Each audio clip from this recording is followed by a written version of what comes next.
Alright, so this video is going to show you how to install Grammarly. So in a new tab in Chrome, you are going to do a Google search for the Chrome Web Store. And see, I start typing and it automatically comes up, but we want Chrome Web Store.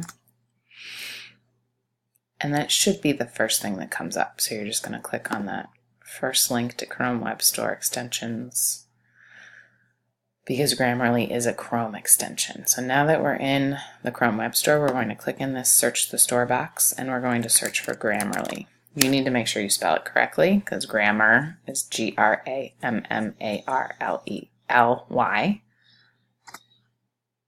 it should be the first thing that comes up. You're going to click Add to Chrome. We always want to confirm Add. And this might take a moment for it to download.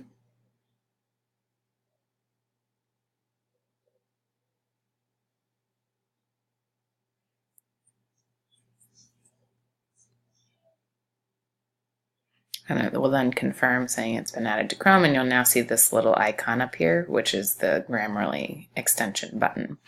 So it's going to then take you to the Grammarly website because you have to create an account.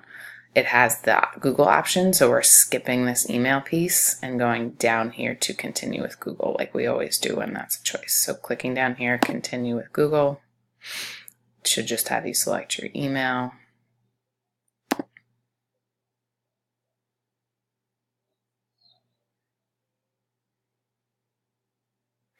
And I think you should fill this out. I think it helps it be more accurate. So you're doing most of your writing for school. And I would say beginner or intermediate writing skills. I think this is based on an adult, so I wouldn't put advanced because I have no idea what that would be like. But let's just say beginner. I'll say continue.